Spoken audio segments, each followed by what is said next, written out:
Dukkan yabo da jinjina su tabbata ga Allah madaukakin sarki, yabo da aminci su tabbata ga fiyayyen halitta, annabin tsira, annabin rahma, annabi Muhammad da alayensa da sahabbansa baki daya. Bayan ka yan uwa masu kallo, assalamu alaikum wa rahmatullahi wa barakatuh. Barkanmu da saduwa a wannan lokaci. Insha Allah ta'ala a yanzu zamu gabatar muku da rahoton yanda barista Hassan ya kubuta. Ko kun san waye barista Hassan? Idan kuka duba hotunan da muka sanya a cikin bidiyon da muka gabatar muku a ɗazu, a shirye-shiryenmu da suka gabata daga jiya zuwa yau, mun kawo muku hoton wani mutum wanda za ku gan shi ya tashi yana jawabi a cikin waɗancan 'yan bindiga ko kuma a cikin ɗaukacin mutanen da aka yi garkuwa da su a cikin wani yanayi mara kyau.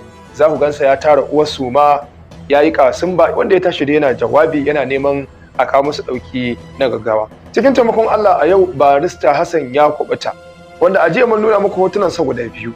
Nan hotonsa ne inda yake rike da lasifikan nan kafin ya shiga cikin wannan jarrabawa, nan kuma hotonsa ne bayan shiga cikin wannan jarrabawa din, wanda hakan ya tashi hankalin yan uwa da masoya, ana ta tofa albarkacin baki.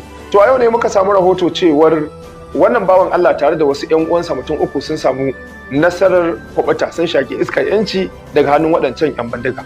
Sai dai kamar da BBC suka zanta da shi, ya bayyana musu cewa har zuwa yanzu akwai kimanin mutum 40 suna ɗaure a hannun waɗannan 'yan bandiga, ba su shaƙi iskar yanci ba daga cikin kimanin mutum 64 waɗanda aka yi garkuwa da su. Akwai wasu abubuwa da ya ambata waɗanda ya kamata a ce mun yi nazari a kansu. Bari in sanya mana bidiyon mu kalla, daga baya sai mu yi wannan nazari a kai.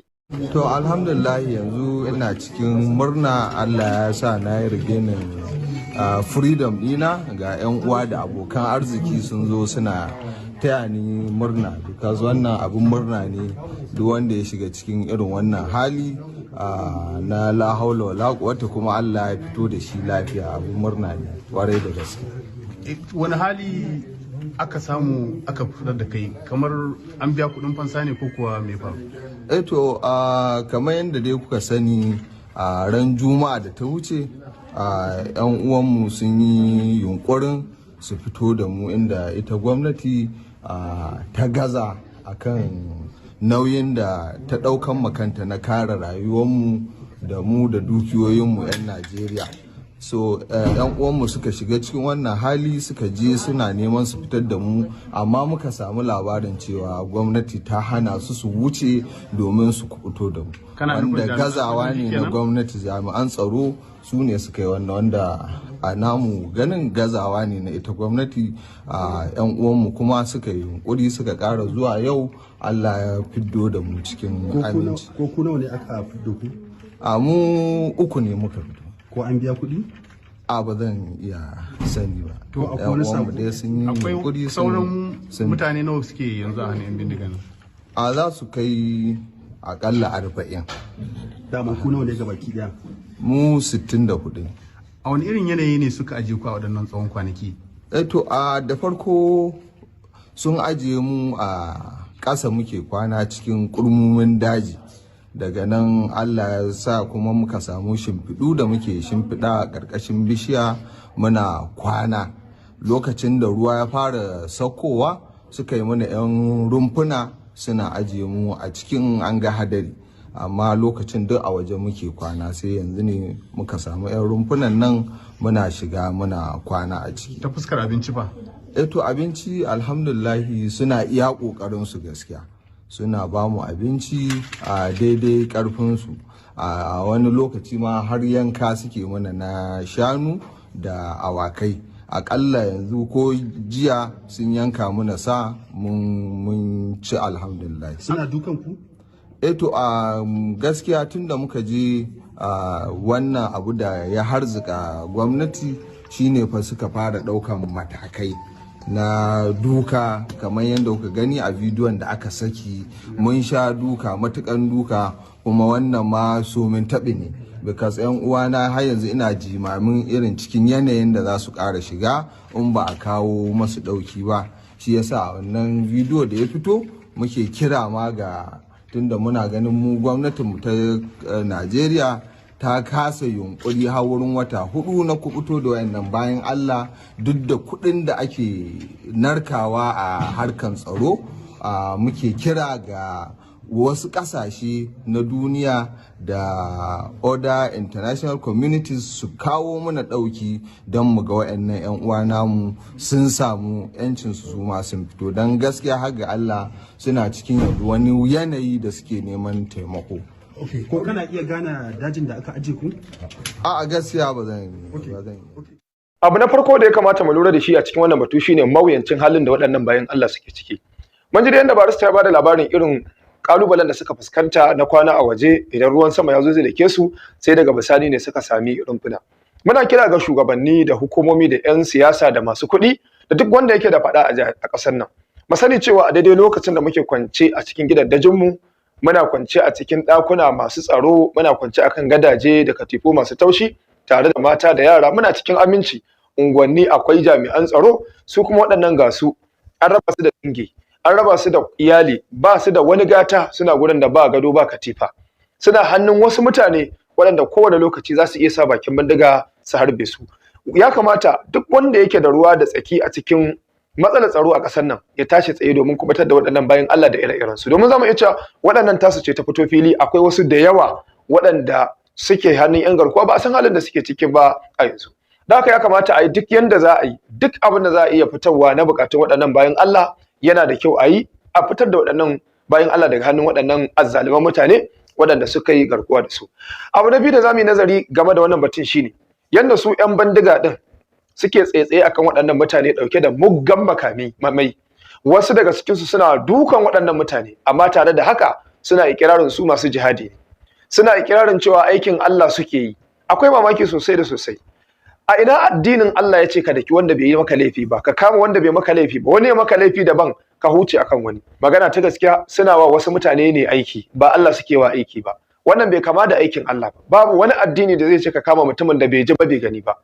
Ba da wata manufa wacce Allah ya yarda da ita ba, da son zuciya. Kawai mutum matafi a hanya ka kama shi, ka ce sai an biya ma wata bukata zaka sake shi.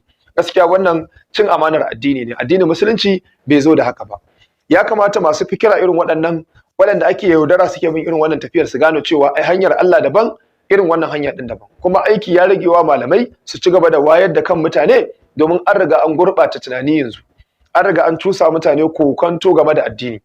Kowa yana iya ɗaukar gurguwar fahimta ya ɗora wa addini. Kuma wannan shine abin da makiya suke so su cimma game da waɗannan mutanen.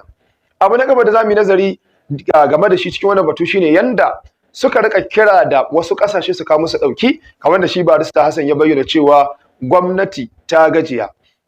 Suna ganin gwamnati ta gajiya, sai 'yan uwansu ne suka kwabatar da su. Duk da yake an tambaye shi an bada kuɗi ne ko wani abu, ya ce shi bai zai iya sanin haka ba. Amma dai abu ne da ba zai iya faɗi ba. Amma hakikanin gaskiya zai wuya 'yan bindiga su kubutar da su ainihin saki waɗannan mutane hakan nan ba tare da an ba su wani abu ba. Sai dai kuma wala Allah ba zai iya furta hakan bane ba, saboda wasu dalilai na tsaro ko wani abu makamancin haka. To haka idan haka ne, ba aikin Allah ake ba, kawai sata ake yi, garkuwa ake so ake kawai a samu kuɗi.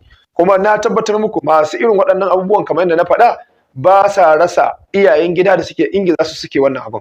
Abu na uku da zamu tattauna akai shine batun da barista Hassan ya ambata cewa a satin da ya gabata 'yan uwansa sun zo za su kubutar da su, jami'an tsaro suka tsare tsakanin inda za su shiga da inda suke. Ba shakka wannan magana ce da ya kamata a duba.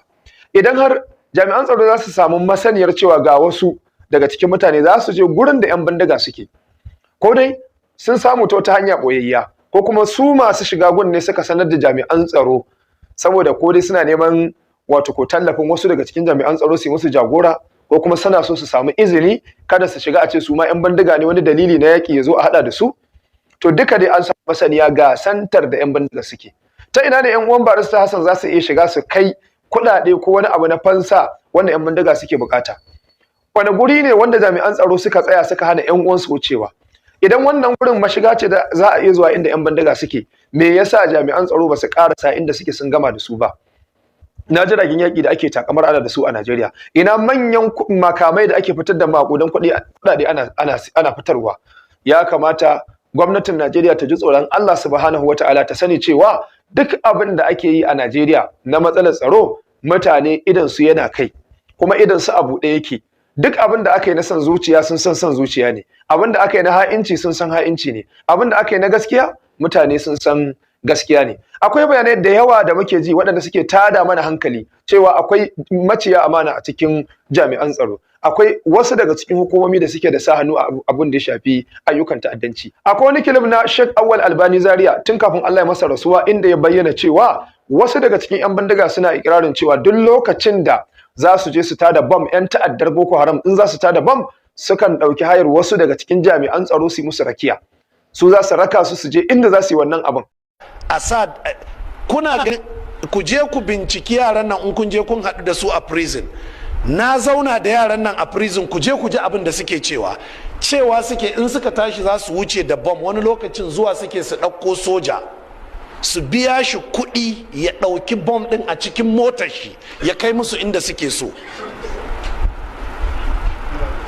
Ka gaya min me ya rage kuma? Ba an sa checkpoint ba an sa roadblock ba? Waye a roadblock ɗin, mala'ika ne? Soja ne ko ɗan sanda? To sai ya ga soja a cikin uniform ya taho da motar shi, zai bincika ɗan uwan shi soja ne? To sai ya zama a cikin motar akwai bom, wannan da ke gaba kuma su ne ake nema, ya ba shi 30,000 zai kai mai Kano. Jama'a kun fahimci wannan sakon tukuna? To me zai maganin wannan musibar? Shine a koma ga Allah. Ta yin uwa masu kallo, idan muka ɗauko wancan jawabi na Sheikh Awwal Albani da abin da ya faru a yanzu, ga 'yan uwan wasu mutane da aka kama za su shiga jeji, jami'an tsaro sun tare sun hana su shiga gurin da suke.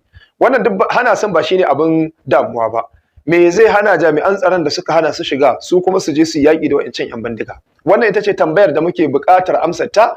Ya kamata mahukunta da shugabanninmu su fito su yi mana ƙarin bayani game da waɗannan matsalolin domin 'yan ƙasa su fahimta. Domin gaskiya muna cikin ɗimuwa, hankalinmu a tashe yake. Ana zub da jina na 'yan uwanmu ba gaira ba dalili, babu dare babu rana. Ana kama mutane an mai da su kamar dabbobi.